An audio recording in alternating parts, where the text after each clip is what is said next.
I was standing in the executive conference room on the 42nd floor when Connor Blake decided to end my career.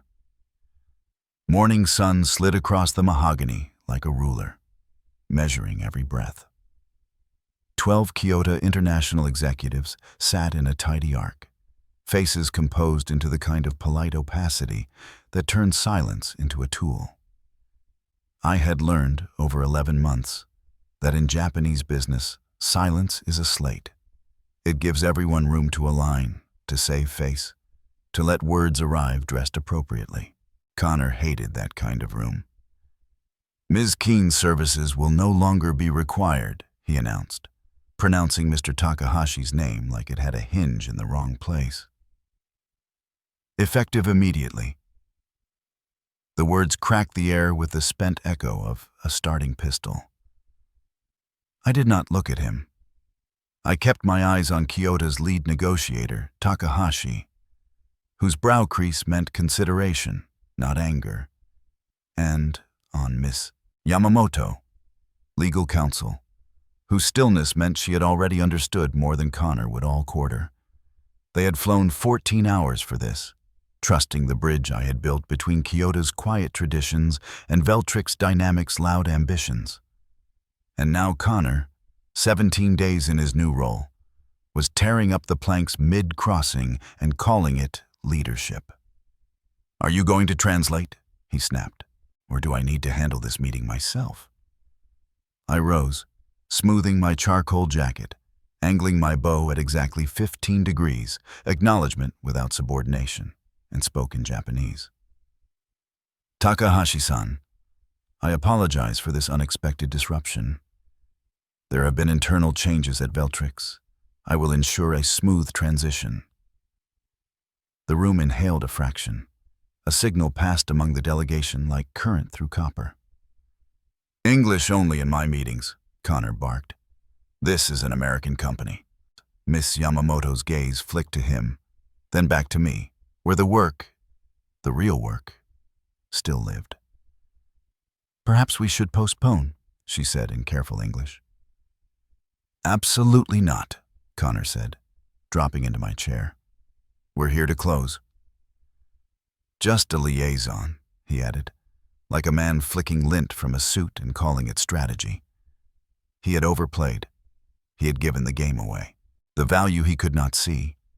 11 months of nemawashi, quiet consensus building in back channels and side conversations. The shared meals where we discussed long arcs, not quarterly jolts.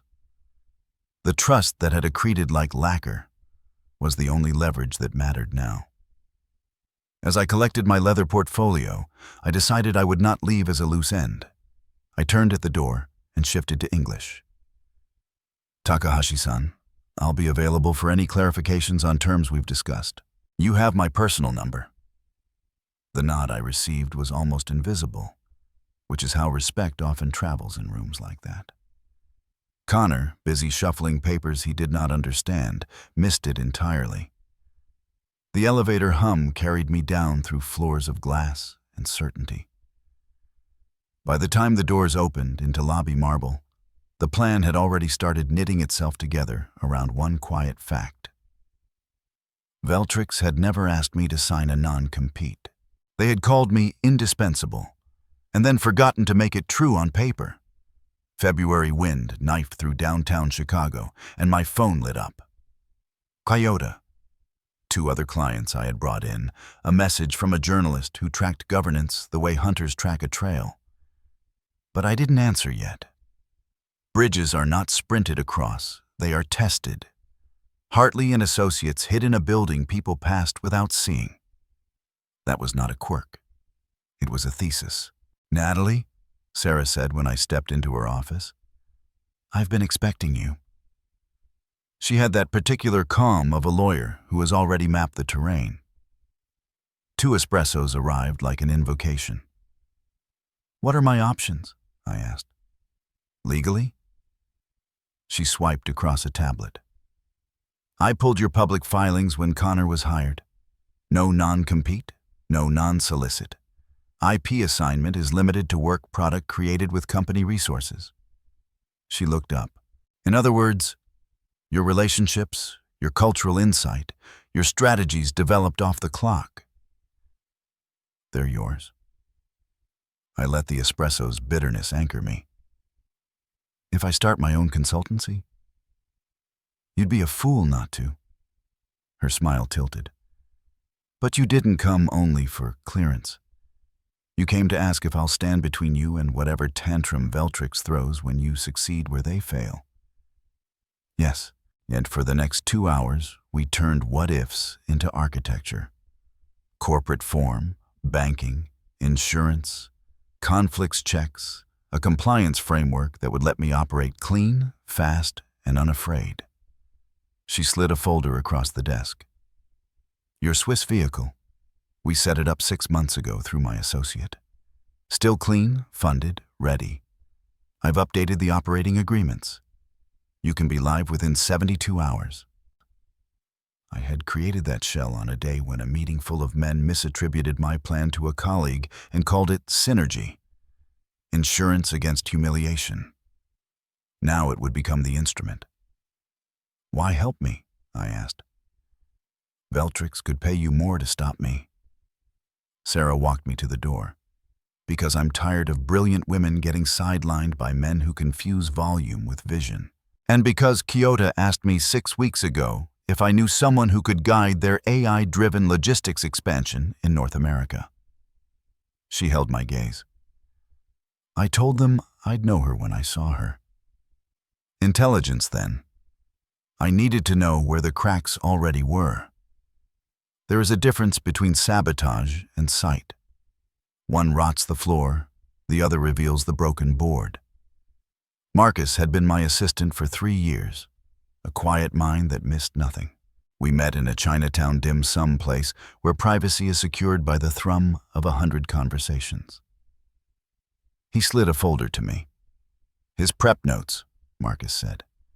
He's going to strong-arm Kyoto into terms 30% worse than what you negotiated. I read the pages and felt that strange mix of disbelief and inevitability. The cultural mistakes stacked like kindling, the assumption that velocity could replace trust. He thinks they have no choice, Marcus said, pouring tea without spilling a drop. He doesn't know Pinnacle has been courting them. They prefer you. You understood their need for gradual entry and face. The air changed. Alternatives existed. Connor was driving them to the exits. Marcus, I said, what I asked next could put you at risk. He shook his head. I've already resigned. 2 weeks' notice. A startup made me an offer. Somewhere they measure thinking, not volume. They may need a consultant. He produced a second folder. Public info only, press releases, trade pubs. Every Veltrix client you brought in case you want to send Lunar New Year cards. We planned carefully. He would keep his head down, document meetings, decisions, the places where leadership was a costume, not to wound, but to protect the truth if the company tried to invent a different one. That afternoon, I made 3 calls that turned the dial from survival to strategy. First, to Linda Voss, the financial journalist who understood how governance failures become market stories. Off the record, I said, American firms expanding to Asia without cultural intelligence light money on fire. She listened. I'll need a source on the record soon, she said. Give me a week, I told her. Then Takahashi on his personal line. My apologies for the disruption, I said in Japanese. My commitment to your success hasn't changed. A pause. The thoughtful kind. Mr. Blake, he said, has a very different vision from the one we discussed for months. May I speak frankly? Please. We spoke in the grammar of what is not said. That a partnership built on respect had become a transaction. That I was no longer bound to the building where I had once practiced my craft. Do you have a card for your new venture? He asked. He had known. In global business, you do not survive by missing what is obvious. In 72 hours. Then we will speak in 73. The last call was to Robert Steinberg, the litigator whose name could make aggressive general counsels reconsider their weekend plans. "I haven't competed with anyone yet," I said. He laughed softly. "You will, and they will not take it well. We've already reviewed Veltrick's templates. You're clean. If they rattle sabers, we file first." I ended the call and looked at the city reflected in my window, steel and sky intersecting at the angle where seriousness lives. The boardroom humiliation still burned, but I felt something colder and more useful forming around it. Shape. Connor had believed that power sits in the tallest building and speaks the loudest language. He had mistaken posture for position. Relationships aren't courtesies, they are currency. And I was about to cash mine with interest. The espresso still lingered on my tongue when I walked out of Hartley & Associates with a folder heavy enough to feel like armor. NK Strategies wasn't yet a company, but it was more than an idea now. It had a name, a framework, and 72 hours between conception and birth. The trick would be transforming an outline into an enterprise, while Connor Blake marched Kyoto International toward disaster. Chicago's February wind bit as I pulled my coat tight, but momentum warmed me. Veltrix had fired a negotiator. They had inadvertently released a competitor. The distinction would matter more than Connor could yet imagine. That night, my phone chimed again and again. Messages from Kyoto, from other clients, from Linda Voss, the financial journalist whose pen could shave billions from market caps. I let them sit. Timing is a negotiation too, and silence, I had learned, has weight. The next morning, the first stone dropped. An email forwarded by Marcus. Connor had broadcast a strategic pivot to the entire Asia-Pacific team, copying the board. The message reeked of panic masquerading as decisiveness. He framed Veltrix's prior approach, my approach, as too accommodating, and promised to leverage American-style efficiency to close the deal. To a Japanese readership, it was not only tone-deaf, but insulting. A declaration that patience, consensus, and careful alignment were weaknesses. In diplomacy, words can fracture trust more cleanly than any weapon.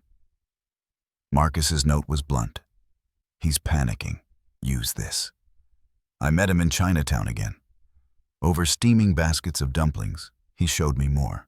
Connor's prep notes were a catalog of errors. Hardline ultimatums, timelines shaved by half, pricing cuts wrapped in rhetoric about strength. "He thinks velocity will impress them," Marcus said, frustration shading into pity. "But in Japan, speed without consensus looks reckless." He leaned closer. "And he doesn't know Kyoto has already been in exploratory talks with Pinnacle Logistics. They prefer you, but Connor is pushing them into Pinnacle's arms." The revelation jolted me like ice water. Pinnacle had the money and appetite for an acquisition, but Kyoto valued partnership, not ownership. Connor's missteps weren't just endangering a contract. They were endangering Kyoto's vision of independence. I pulled out my phone and dialed Linda. "Off the record," I said, "an American company is about to lose $1 billion partnership because it confuses arrogance with confidence." She didn't miss a beat. "I'll need someone on the record soon," she replied. "You'll have it," I promised. Then I called Takahashi. He answered on the second ring. In Japanese, I said, "My apologies for the abrupt departure yesterday. My commitment to your success hasn't changed." A pause, respectful but heavy. "Mr. Blake," Takahashi said carefully, "has a vision quite different from the one we have built together." In what he did not say lay the whole truth. Trust fractured, patience tested. "May I speak frankly?" I asked. "Please do." I told him that while I was no longer with Veltrix, my purpose remained intact: to facilitate Kyoto's expansion without sacrificing their identity. He asked if I had a business card. In 72 hours, I said. Then we will speak in 73, he replied. The third call was to Steinberg, Cole & Associates. Robert Steinberg's voice carried the slow amusement of a man who has already won most of his battles. We've reviewed Veltrix's contracts, he said. Surprisingly sparse. If they come at you, we file first. Preemptive defense is cleaner. His chuckle was low. Mr. Blake has no idea how vulnerable he's made them. That night I sat at my desk, folder open, notes scattered, city lights bleeding through the window. Veltrix had its skyscraper, its brand, its bluster. What I had was leaner but sharper. Cultural fluency, legal clearance, media allies, and a growing sense that Connor's undoing would not be engineered by me, but authored by his own hand. Every empire, I thought, falls from the inside first. And Veltrix had just appointed its ruin in a tailored suit. By dawn, NK Strategies had a pulse. The paperwork Sarah filed in Switzerland moved with the precision of clockwork. And by noon, a courier dropped a package on my doorstep. Business cards, crisp and understated. No slogans, no gloss. Just a name, a number, a promise unspoken. At 2 p.m., I sent 3 emails. The first went to Mr. Takahashi. As discussed, I remain committed to Kyoto International's success in global markets. NK Strategies would be honored to consult on your expansion plans. The second went to 5 former clients I had shepherded into Veltrix, executives who knew my voice from years of late-night calls and quiet assurances.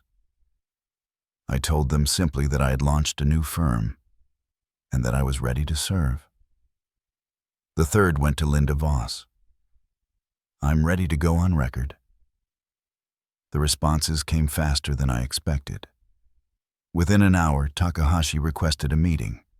2 of the 5 clients asked for proposals. And Linda? She suggested we meet that evening at the Chicago Athletic Association, a place where chessboards doubled as camouflage for strategic conversations. Linda arrived with a martini and a recorder. Tell me about the fall of Veltrix Dynamics, she said. That's premature, I replied. Is it? They just lost their head of Asia-Pacific strategy, and the Kyoto deal is on life support. I leaned forward. On the record? Veltrix is undergoing a strategic realignment. Vision without cultural understanding is just expensive blindness. Her eyes sharpened. And NK Strategies exists to correct that blindness? We exist to help companies see their partners clearly. Understanding values isn't weakness, it's advantage. 3 days later, her article hit the wires. Cultural Competency Crisis. How Veltrix Lost Its Edge in Asia. It spread like a spark through dry tinder, picked up by every major financial outlet. She never mentioned NK Strategies by name, but she didn't need to. Everyone knew who had built Veltrix's Asia-Pacific bridge, and who was now free to build it elsewhere. The fallout came fast. Veltrix stock dipped 12% in early trading. Board members whispered about leadership turbulence.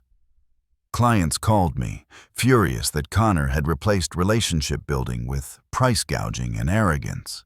David Thompson of Thompson Industries was blunt. Connor canceled our quarterly review to golf. Natalie, can NK handle our supply chain optimization? I didn't have to reach out. Opportunity walked through the door. By week's end, I had 3 letters of intent, worth over $8 million annually. But the prize was still Kyoto.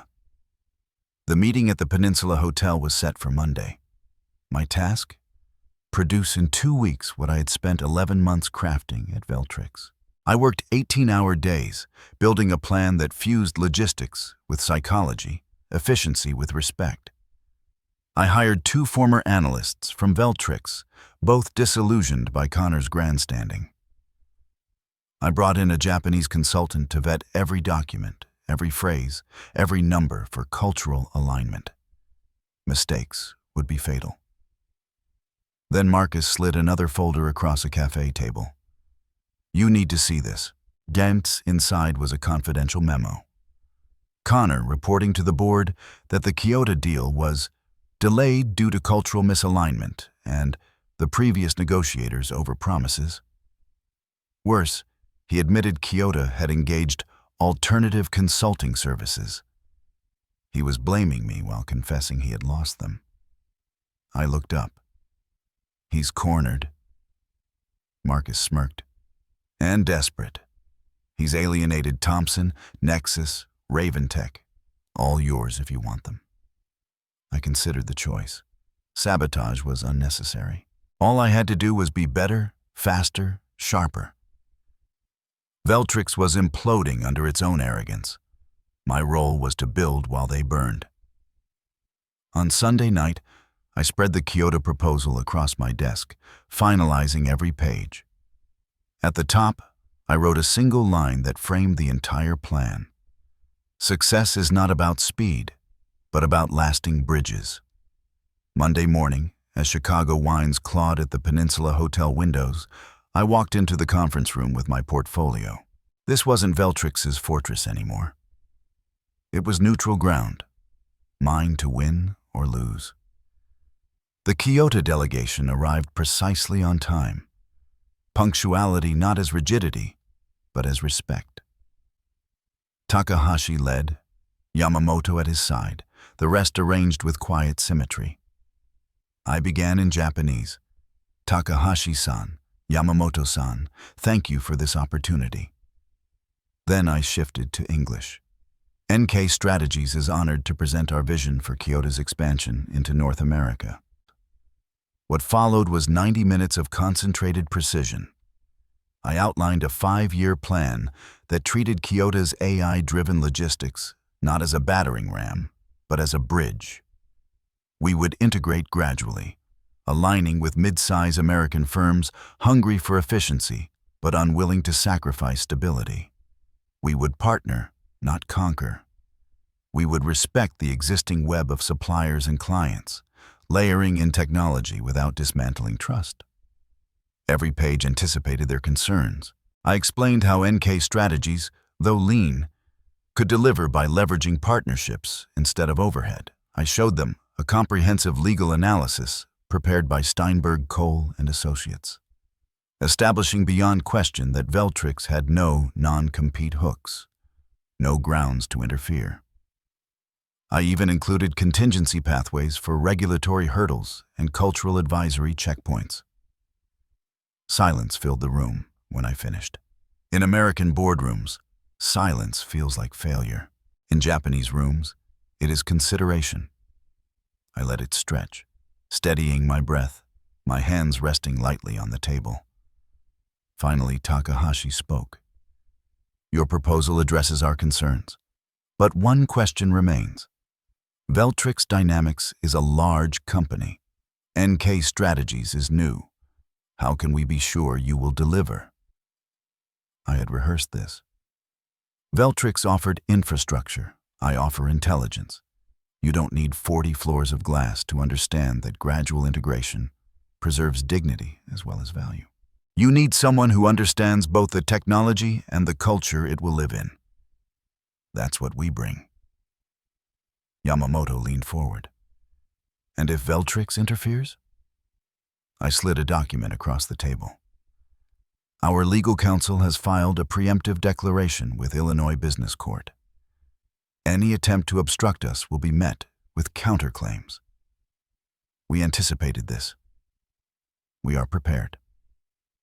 Another silence. Shorter this time. Then Takahashi rose and bowed deeper than protocol demanded. "Keen-san," he said, "we look forward to working with you. Pending final board approval, consider this partnership confirmed." The weight of those words settled like armor across my shoulders. Respect earned, deal secured. 2 hours later, back in my new office, still smelling of fresh paint and possibility, my phone buzzed. 3 messages. The first from Linda Voss. "Heard the good news. Comment?" The second from Marcus. Emergency board meeting. Connor just got fired. Security escorting him out. The third from a number I hadn't seen in years. Adrian Cross, CEO of Meridian Logistics, Veltrix's biggest rival. We should talk about your future and ours. I didn't answer any of them. Not yet. I just stood at the window, looking out over the city, and allowed myself a moment of clean satisfaction. Connor had thought firing me would eliminate an obstacle. Instead, he had cleared the path for a competitor he could never control. He believed power lived in position, authority in titles, success in domination. He was wrong. Power is relationships. Authority is expertise. Success is understanding. And those who can bridge cultures, who can navigate not just the numbers, but the silences, become invaluable. Veltrix had just learned that lesson the hardest way possible. Tokyo in spring glowed soft with cherry blossoms, petals drifting like unhurried confetti over stone bridges and mirrored glass. It was the perfect stage for contrast. My keynote, a thesis on bridges, set directly before Connor Blake's, his sermon on speed. The International Business Forum convened in the Palace Hotel, where floor-to-ceiling windows offered a view of the Imperial Gardens. Inside, the air was charged with the subtle electricity of high stakes. Nobel laureates, ambassadors, CEOs. I had arrived a day early to meet clients. Kyoto's integration into North America was outperforming projections, and 3 new Japanese firms had quietly signed with NK Strategies after watching our progress. My calendar was full, my confidence steady. Connor spotted me at breakfast, alone at a table of polished wood and porcelain china. He approached with a smile pulled taut. "Natalie," he said, "I hear you're speaking today." "Connor," I replied, gesturing to the empty chair, "join me." Up close, the toll of the past months showed. His suit was fine but wrinkled, his smile practiced but hollow. He tried for small talk, but silence fell heavy until he asked, "How did you do it? How did you take everything so quickly?" I let my coffee cool before answering. "I didn't take anything, Connor. Every client made a choice. They chose expertise over ego, trust over transactions, respect over shortcuts." His jaw tightened. "So this is revenge?" "No," I said quietly. "This is consequence." He excused himself, stiff-shouldered, leaving the question hanging like smoke. That afternoon, my keynote unfolded as planned. Building bridges in a borderless economy. I spoke of cultural intelligence as capital, of collaboration as the antidote to arrogance. The audience, largely Asian executives, listened, not with polite nods, but with rapt attention. When I finished, the applause rose and kept rising. Yamamoto herself approached afterward, remarking, "Your words carried weight because they were lived." Connor's session followed. He strode to the podium with the cadence of a man trying to conjure control. "Move fast and break things," he declared to a room of executives whose cultures prized deliberation. I watched subtle winces ripple across the rows. He doubled down on American-style efficiency, blind to how each phrase dug him deeper. By the time he ended, the applause was polite at best, tepid at worst. That evening at the gala, Robert Kim, CEO of Pinnacle Logistics, found me with a glass of champagne. "Impressive talk," he said. "When Kyoto chose you over our acquisition offer, I was furious. Now I understand. You gave them something we couldn't. Respect for who they are." He lowered his voice. "Pinnacle is preparing to expand into Southeast Asia. Would NK Strategies be interested in a partnership?" I nearly laughed at the symmetry. "Yes," I said, steadying my voice. "We'd be very interested." Across the room, Connor stood alone, glass in hand, shoulders heavy with recognition. For the first time, I saw not arrogance, but the dawning awareness of self-inflicted ruin. Our eyes met. I lifted my glass, not as mockery, but acknowledgement. He looked away. In that moment, it became clear. Globalization was not about turning everyone American. It was about Americans learning to become global. And those who understood that truth would not just survive, they would thrive. 6 months later, NK Strategies had become more than a consultancy. It was a constellation. Chicago anchored us, but Tokyo, Singapore, and London lit the map with new offices.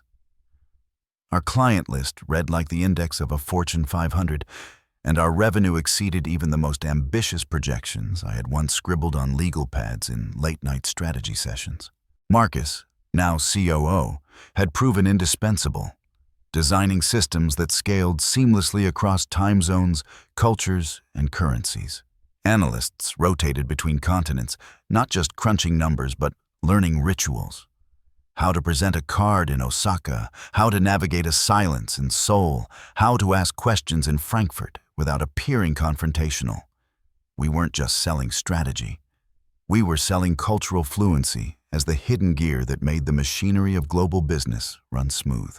Veltrix, meanwhile, staggered. At their annual shareholder meeting, questions rained down like arrows. Why had they lost 17 major clients in 6 months? Why had stock value plummeted 40%? Why had their Asia-Pacific expansion stalled completely? Linda Voss covered it with the precision of a surgeon. A company that once prized expertise had chosen disruption instead, and discovered the cost of arrogance. The board admitted, in cautious language, what everyone already knew.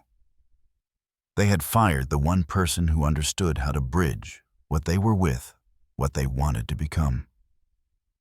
My name was never spoken, but the silence carried it louder than sound. And then, unexpectedly, a letter. Handwritten, delivered to my office in a plain envelope. From Connor, Natalie, it read. I've spent a year reflecting on Tokyo. You were right about everything. I confused confidence with competence, aggression with leadership. Worst of all, I dismissed expertise because it came packaged in a way I didn't respect. I'm teaching now, business communication at a community college. Humbling work, but necessary. If I can help the next generation avoid my mistakes, some good may come from them. This isn't for forgiveness, but because you deserve to hear it. I'm sorry. Connor. I read it twice, then filed it away, not as a trophy, but as a reminder. Success isn't only about winning, it's about understanding why you won. And sometimes, the truest victory comes when your opponent finally understands it too. Years passed, and NK Strategies matured into a case study. Harvard dissected our methods. Young consultants sought us out to learn that profit and principle did not have to be enemies. We became known for a radical idea that seemed, in hindsight, obvious. Bridges beat walls. I saw Connor once more, 3 years later, at another conference. He was in the audience as I delivered a keynote on the evolution of global strategy. When our eyes met, he nodded. Not in defeat, not in bitterness, but in respect. And I returned the nod, because by then I understood something. This had never been a story of revenge. It was a story of evolution. Veltrix had failed because they forgot relationships were currency. I had succeeded because I remembered. And Connor, in his own quieter way, had found redemption by teaching what he had learned the hardest way. As I left the stage that day, my phone buzzed with a message from Takahashi. Kyoto International has just been named one of the fastest-growing logistics companies in the world. We could not have done it without you. Thank you for seeing what others could not. I smiled. 3 years earlier, Connor Blake had believed he was eliminating an obstacle. In truth, he had freed a catalyst. And that catalyst had changed not just one negotiation, but an entire industry's understanding of what success could look like. Because in global business, the truth endures. Relationships are not courtesies. They are currency. And the bridges you build today are the empires you lead tomorrow.